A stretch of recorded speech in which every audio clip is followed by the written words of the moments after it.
നമ്മൾ സംസാരിക്കുന്ന ഈ സമയത്ത് ഈജിപ്തിലെ വിഖ്യാതമായ ടൂറിസ്റ്റ് കേന്ദ്രമായ ഷർം ഷെയ്ഖിൽ ഒരു ആഗോള ഉച്ചകോടി, ലോകം ഉറ്റുനോക്കുന്ന ഒരു ഉച്ചകോടി നടക്കാൻ പോവുകയാണ്. ഉച്ചകോടി എന്ന് തന്നെ അതിന് പറയണം. കാരണം ഇസ്രായേൽ ഫലസ്തീൻ ഇഷ്യൂവിന് ശാശ്വതമായ പരിഹാരം കാണാനുള്ള ഒരു കരാർ അവിടെ രൂപം കൊള്ളുമെന്നാണ് പ്രതീക്ഷിക്കുന്നത്. മുൻകൈ എടുക്കുന്നത് തീർച്ചയായിട്ടും ഡൊണാൾഡ് ട്രംപാണ്. ട്രംപ് വന്നുകൊണ്ടിരിക്കുന്നു എന്നൊക്കെ രാവിലത്തെ വാർത്തകൾ കാണുകയുണ്ടായി. ഇപ്പോൾ അദ്ദേഹം പങ്കെടുക്കുമെന്ന് കരുതാം.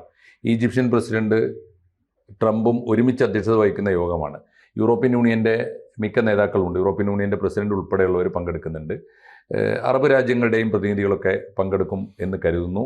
എന്തായാലും ഇതിൻ്റെ ഒരു പ്രധാനപ്പെട്ട ചോദ്യം, ഒരു നിർണായകമായ ഘട്ടത്തിൽ ഇപ്പോൾ ഫലസ്തീൻ്റെ ഭൂപടം തന്നെ ലോക ഭൂപടത്തിൽ നിന്ന് മായ്ച്ചു കളയുന്നത് വരെ ഞങ്ങൾ പിന്നോട്ടില്ല എന്ന് പ്രഖ്യാപിച്ചുകൊണ്ട് ഇസ്രായേലും നെതന്യാഹുവും മുന്നോട്ട് പോകുന്നൊരു സമയമാണ്. 78 കൊല്ലത്തെ അസമാധാനം ഇനി വെച്ച് പൊറുപ്പിക്കുകയില്ല എന്നവർ പ്രഖ്യാപിച്ചുകൊണ്ടാണ് മുന്നോട്ട് പോകുന്നത്. ഇത് ഏതാണ്ട് ലക്ഷ്യത്തോട് അടുത്ത് നിൽക്കുന്നൊരു സന്ദർഭമാണ്. ഈ സമയത്ത് അമേരിക്കയുടെ സമ്മർദ്ദത്തിനോ അമേരിക്കയുടെ ടാക്ടിക്സിനോ വഴങ്ങിയിട്ട് ഇപ്പോൾ ഈ ഒരു കരാർ, ആഗോള സമ്മർദ്ദത്തിനൊക്കെ വഴങ്ങിയിട്ട് കരാർ ഒപ്പുവെച്ചാൽ അത് എത്ര കാലത്തേക്ക്, അല്ലെങ്കിൽ അത് പ്രായോഗികമാകുമോ തുടങ്ങിയ ആശങ്കകൾ ഈ ഉച്ചകോടിക്ക് കളമൊരുങ്ങുന്ന സമയത്ത് ലോകത്തിലെ എല്ലാ സമാധാന പ്രേമികളുടെ ഉള്ളിലുണ്ട്. ഇത് സാധ്യമാണോ ഈ കരാർ? എനിക്കിത് സാധ്യമാണെന്ന് തോന്നുന്നില്ല. അതായത് ഇപ്പോൾ ഹമാസ് ഇതിൽ പങ്കെടുക്കുന്നില്ല, ഉച്ചകോടിയിൽ നെതന്യാഹു പങ്കെടുക്കുന്നില്ല, ഇറാൻ പങ്കെടുക്കുന്നില്ല. നമ്മളെ ക്ഷണിച്ചിരുന്നു, നമ്മൾ സഹമന്ത്രിയെ അയക്കുന്ന പ്രതിനിധി മോദി പോകണ്ടെന്ന് വെച്ചു. സഹമന്ത്രി പോകുന്നുണ്ട്. ഇതിൽ എന്തുകൊണ്ട് ഇത് വിജയിക്കില്ല എന്ന് എനിക്ക് തോന്നുന്നു എന്ന് വെച്ചാൽ, ഇതിൽ രണ്ട് പ്രധാനപ്പെട്ട ഇന്നെന്താണെന്ന് വെച്ചാൽ ഉച്ചകോടിയിൽ ചെയ്യാൻ പോകുന്നത് ഒരു ഗ്യാരണ്ടി കരാർ ഒപ്പിടാൻ പോവുകയാണ്. അത് ആണ് ഇതിൽ സംഭവിക്കാൻ പോകുന്നത്. കാരണം അമേരിക്കയും തുർക്കിയും ഈജിപ്തും ഒക്കെ ഗ്യാരണ്ടി നിൽക്കുന്ന ഒരു കരാർ. ഇത് തുടർച്ചയായിട്ട് നിലനിൽക്കും, നിരന്തരമായിട്ട് സമാധാനം നിലനിൽക്കും എന്ന് ഉറപ്പ് വരുത്തുന്ന ഒരു കരാറിൽ ഒപ്പിടും എന്നാണ് കരുതുന്നത്.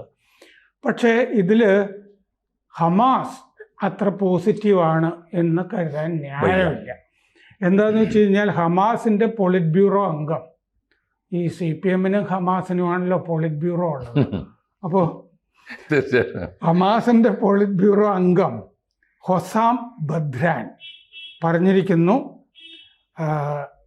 നിരായുധീകരണം എന്ന് പറഞ്ഞൊരു സംഗതി നടപ്പില്ല, ഞങ്ങൾ ആയുധം താഴെ വെക്കുന്ന പ്രശ്നമില്ല, ആയുധം വെച്ചാൽ ഹമാസ് ഇല്ല എന്ന് മാത്രമല്ല, അദ്ദേഹം പറഞ്ഞ വാചകം ട്രംപിൻ്റെ നിർദ്ദേശങ്ങൾ അസംബന്ധമാണ് എന്ന് പറഞ്ഞാൽ ഇത് തള്ളുന്നതിന് സമാനമാണ്. അപ്പോൾ നമ്മൾ ആകെ കാണേണ്ടത് ആ ജഡങ്ങളുണ്ടല്ലോ, ബന്ദികളുടെയൊക്കെ, പിന്നെ 20 പേരോ മറ്റോ ജീവിച്ചിരിക്കുന്നത്, ഇത് കൈമാറുമായിരിക്കും. പിന്നെ പരമാവധി അതാണ്, ബന്ദികളെ കൈമാറിയേക്കും. അത് കൈമാറും. പിന്നെ എന്താന്ന് വെച്ച് കഴിഞ്ഞാൽ, ഈ ഇതിൽ വ്യവസ്ഥയിൽ പറയുന്നത് എന്താണെന്ന് വെച്ച് കഴിഞ്ഞാൽ, ഇസ്രായേൽ സൈന്യം മുഴുവനായിട്ട് അവിടെ നിന്ന് പിന്മാറുന്നില്ല, എല്ലാവരും കൂടി ചർച്ച ചെയ്ത് തീരുമാനിക്കുന്ന ആ സ്ഥലത്തേക്ക് മാറും എന്ന് മാത്രമേ വ്യവസ്ഥയിലുള്ളൂ. അങ്ങനെയാണ് നിർദ്ദേശത്തിൽ പറയുന്നത്. അതായത് ചർച്ച ചെയ്ത് തീരുമാനിക്കുന്ന ഒരു സ്ഥലത്തേക്ക്, അതായത് ഇസ്രായേൽ സേന ഈ ഗാസ മൊത്തത്തിൽ വിട്ടു പോകുന്നില്ല. മറ്റേവർ നിരായുധീകരണത്തിന് തയ്യാറല്ല. ഇന്നലെ തിരിച്ചു വരുന്ന കാറിലും മറ്റു വാഹനങ്ങളിലും ഒക്കെ വരുന്നവരെ കണ്ടിട്ട് ഈ നാട്ടുകാരൊക്കെ ഓടിക്കളയുന്നതൊക്കെ കണ്ടു കഴിഞ്ഞാൽ ഹമാസ് ആയുധങ്ങളൊക്കെ ആയിട്ട് ബാക്കിയുള്ളവർ പലസ്തീനിലേക്ക് തിരിച്ചു വന്നിരിക്കുന്നു എന്ന് തന്നെയാണ് അതിൽ കാണുന്നത്. അപ്പോൾ പൊളിറ്റ് ബ്യൂറോ അംഗം ഇത് ഈ നിർദ്ദേശങ്ങൾ തള്ളിക്കളയുന്നത് പോലെ തന്നെയാണ് ഹമാസിന്റെ സംസാരിച്ചിരിക്കുന്നത്. ഹമാസ് ആയാലും അല്ലെങ്കിലും പലസ്തീനുകളെ ഇവിടെ നിന്ന് നീക്കുന്നത് അസംബന്ധമാണ് എന്ന് പറഞ്ഞിട്ടുണ്ട്. എന്ന് പറഞ്ഞാൽ ഹമാസും അവിടെ ഇനി തിരിച്ചു വരും എന്നാണ് പറഞ്ഞിരിക്കുന്നത്. രണ്ടാം ഘട്ടം പ്രയാസമായിരിക്കും. അയാളുടെ അടുത്ത വാചക ഈ പൊളിറ്റ് ബ്യൂറോ അംഗത്തിന്റെ എന്ന് പറഞ്ഞാൽ, ഈ ആദ്യത്തെ മാരകമായ തിരിച്ചടിക്ക് ഒരുങ്ങുന്നു. അതാണ് ഈ ആദ്യഘട്ടം കൊണ്ട് തൽക്കാലം ഈ മറ്റേ നൊബേൽ സമ്മാനത്തിന്റെ തലേന്ന് ഒക്കെ ആണല്ലോ ഇത് തട്ടിക്കൂട്ടുന്നത്. അപ്പോൾ അയാളുടെ ഒരു തൃപ്തിക്ക് അയാൾ ഇത് ചെയ്തിട്ട് പൊക്കോട്ടെ എന്ന് വെക്കുന്ന പോലെയാണ് ഈ ഹമാസ് സംസാരിച്ചിരിക്കുന്നത്. നിരായുധീകരണം പറ്റില്ല, ഞങ്ങൾ ചിലപ്പോൾ ഗാസയിൽ ഇനി വരുന്ന സർക്കാരിൽ നിന്ന് മാറി നിൽക്കുമായിരിക്കും, പക്ഷെ ഞങ്ങൾ ആയുധം താഴെ വെക്കില്ല എന്ന് അയാൾ പറഞ്ഞിട്ടുണ്ട്. നെതന്യാഹു മാർച്ചിൽ ഏകപക്ഷീയമായിട്ട് നിർത്തിയതാണ് അത്, ഈ വെടിനിർത്തൽ. ഹമാസിന്റെ നിരായുധീകരണം ഇല്ലെങ്കിൽ ഞങ്ങൾ ഇനിയും അടി തുടരും എന്ന് നെതന്യാഹു പറഞ്ഞിട്ടുണ്ട്. രണ്ട് കക്ഷികളും പറഞ്ഞു കഴിഞ്ഞു. അപ്പൊ ഇതിൽ പ്രധാനപ്പെട്ട രണ്ട് കക്ഷികളും വലിയ വിട്ടുവീഴ്ചയൊന്നും ഇല്ല. രണ്ടു കൂട്ടരും ഇപ്പൊ നെതന്യാഹുവും പങ്കെടുക്കുന്നില്ല ഇതിനകത്ത്. ഇല്ല. ഹമാസിന് പണം കൊടുക്കുന്ന ഇറാനും പങ്കെടുക്കുന്നില്ല. അതുകൊണ്ട് ഇറാനോട് നിങ്ങൾ ഇനി മുതൽ വർഷം 3000 കോടി രൂപ ഹമാസിന് കൊടുക്കുന്നുണ്ടല്ലോ, അത് കൊടുക്കണ്ട കേട്ടോ എന്ന് പറയാനായിട്ട് അവരും ഇല്ല, അവരും വന്ന് ഒപ്പിടുന്നില്ലല്ലോ. അപ്പോൾ പ്രധാനപ്പെട്ട 3 കക്ഷികൾ ഇതിൻ്റെ അകത്തില്ല. അപ്പോൾ ഈ ഹമാസ് നിരായുധീകരണം ഇല്ലെങ്കിൽ അടി തുടരും എന്ന് പറഞ്ഞിട്ടുണ്ട്. വെള്ളിയാഴ്ച ചെറിയ പിന്മാറ്റങ്ങൾ ഇസ്രയേൽ സേന നടത്തിയിട്ടുണ്ട്. പലസ്തീനികൾ കുറച്ചുപേര് മടങ്ങി എത്തിയിട്ടുണ്ട്. ശനിയാഴ്ച ആയിരക്കണക്കിന് പലസ്തീനികൾ ഗാസ തീരത്ത് വടക്കോട്ട് നടന്ന് കാർ വഴി മറ്റു വണ്ടികൾ വഴിയൊക്കെ എത്തിയിട്ടുണ്ട്. അപ്പോൾ തിങ്കളാഴ്ച ഉച്ചവരെയാണല്ലോ സമയം കൊടുത്തിരുന്നത്. ആ മാസത്തിന് 47 ബന്ദികൾ, 47-48 പേരുണ്ട്. 251 പേര് ഇസ്രയേലി അല്ലേ, ജീവപര്യന്തം തടവുകാരെയൊക്കെ പ്രധാനപ്പെട്ട ചിലരെ വിട്ടയക്കില്ല എന്ന് പറഞ്ഞിട്ടുണ്ട്. 1700 തടവുകാർ പിന്നെയും വിടാനുണ്ട്, ബാക്കിയുണ്ട്. അപ്പോൾ ഈജിപ്ത്, ഖത്തർ, തുർക്കി, UAE ഒക്കെ അടങ്ങുന്ന ഒരു ആഗോള സേന അവിടെ ഉണ്ടാവും. ആ സേനയിൽ അമേരിക്കക്കാരുണ്ടാവില്ല എന്ന് തീരുമാനിച്ചിട്ടുണ്ട്. അപ്പോൾ ട്രംപും ഫത്ത അൽ സിസി തമ്മിൽ നേതൃത്വം കൊടുക്കുന്ന ഉച്ചകോടിയാണ് ഈ നടക്കാൻ പോകുന്നത്, ഈജിപ്തിൻ്റെ പ്രസിഡന്റ്. അപ്പോൾ ഷാമൽ ഷെയ്ഖ് മറ്റേ ചെങ്കടൽ തീരത്തെ റിസോർട്ടാണ്. 20ലേറെ രാജ്യങ്ങൾ പങ്കെടുക്കുന്നുണ്ട്. ഗുത്തറസ് പങ്കെടുക്കുന്നുണ്ട്, UN-ന്റെ സെക്രട്ടറി ജനറൽ സ്റ്റാമർ, മെലോണി, സ്പെയിൻ്റെ സാഞ്ചസ്, ഇങ്ങനെ മാക്രോൺ, ഇങ്ങനെ കുറെ ആളുകൾ പങ്കെടുക്കുന്നുണ്ട്. പ്രധാനപ്പെട്ട കക്ഷികളൊന്നും ഇതിൽ പങ്കെടുക്കേണ്ടവർ പങ്കെടുക്കുന്നില്ല. പങ്കെടുക്കുന്നവരൊക്കെ പ്രധാനികളാണ്.